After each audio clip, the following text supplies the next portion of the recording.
See, sometimes you just have to get to a point to where you recognize that in and of yourself, you can't do nothing about what has already happened. But you do have a responsibility not to allow the past to ruin your future.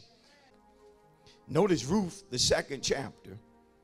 Notice what scripture says. So Ruth, the Moabitess, said to Naomi, she said, please let me go into the field and glean heads of grain after him in whose sight I may find favor. Drop down to verse number 8. Then Boaz said to Ruth, you will listen, my daughter, will you not? Do not go glean in another field, nor go from here, but stay close by my young women. Let your eyes be on the field which they reap, and go after them. Have I not commanded the young men not to touch you? And when you are thirsty, go to the vessels and drink from what the young men have drawn. So she fell on her face, bowed down to the ground, and said to him, why have I found favor in your eyes, that you should take notice of me, since I am a foreigner? See how God had called folk to take notice of you.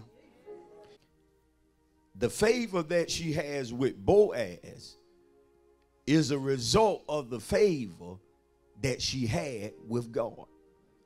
When you got favor with God, you automatically have favor with man, because her favor is divine favor. And because divine favor was upon Ruth's life, Boaz had to take notice of her. And based upon that, look at a neighbor and tell your neighbor the subject this morning: divinely favored. Now I want to deal quickly with where Ruth came from, because sometimes you have people who feel like because of their past, or because of where they from, or because of how they started, they assume that they can't have a glorious end. And so I want to encourage somebody by taking the time to deal with where Ruth came from. I want to deal with her people for just a moment, because again, Ruth is a Moabite.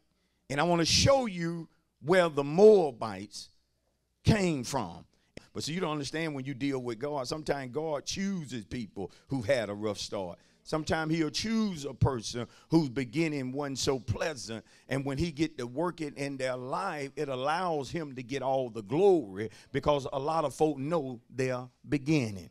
And so I'm telling somebody this morning, don't worry so much about your beginning. Just begin to make the right decisions and watch change or better take place in your life, because God is able to handle where you come from. He's able to handle your past. Am I right about that? Now notice what it meant for Ruth when the scripture says she was of the tribe of the Moabites. Notice Genesis, the 19th chapter, and look at verse number 34. This is important. It happened on the next day that the firstborn said to the younger, now that's dealing with Lot's daughters. And it happened on the next day that the firstborn said to the younger, indeed, check this out, check this, this is a hot mess. Indeed, I lay with my father last night. Let us make him drink wine tonight also, and you go in and you lie with him, that we may preserve the lineage of our father. Then they made their father drink wine that night also, and the younger arose and lay with him. Thus both the daughters of Lot were with child by their father. The firstborn bore a son and called his name Moab. He is the father of the Moabites to this day. So when the scripture says that Ruth was a Moabite, she was a product of what Lot's daughters did to their father. And so Ruth, no doubt, has a rough beginning. because she can never change what her family was or how she came into being. See, I need to teach this because you got too many folk, again, that they focus on the past and they ruin their present and their future. See, sometimes you just have to get to a point to where you recognize that in and of yourself, you can't do nothing about what has already happened. But you do have a responsibility not to allow the past to ruin your future. See, that's where some of us mess up. We not only have a bad past, but we continue, if you will, to allow our past to haunt us or to become a curse to us, rather than trusting a God that is able to bring good out of your past and is able to bless you today despite what happened yesterday. I want to say that again. God is able to bless you today despite what happened yesterday. That's the reason when you come into a new day, you have to cease from worrying or stressing out about yesterday. You have to allow God to be God and you be obedient to him and watch things change for the better. That's a word from somebody who's always meditating on the past, even to the point to where you use your past as an excuse to continue to fail. You use your past as an excuse to continue to mess up, as if nobody else had a rough past. When it came to Ruth, though she had a rough history, we're going to see in the end that God blessed this woman tremendously. Listen, because of some decisions that she chose to make. Because whether you're blessed or cursed, it's going to primarily be due to the decisions that you make. Not what folk do to you and not what they say about you, but the decisions you choose to make. How many know that's right? How many know you are primarily a product of your decisions? And whenever you don't like your life, you need to change the decisions you make. Am I right? Even sometimes changing the company you keep. And Oprah kissed her mother-in-law, but Ruth clung to her.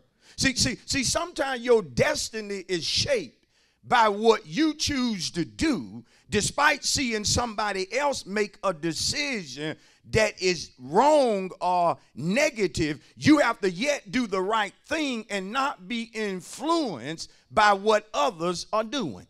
Because some of us mess up ourselves because we don't have the power or the determination to go forth and do what we need to do. We allow the decisions that others make to influence us to make that same decision. But sometimes when you want to be blessed, you have to be so serious about being blessed that despite what somebody just chose, you ain't going down that path. You recognize that you need to make another decision. And it might be totally opposite of the decision that a person made previously. Are y'all with me? Because some of us, we become like cowards in that we are afraid to step out and do something different. We have to be followers.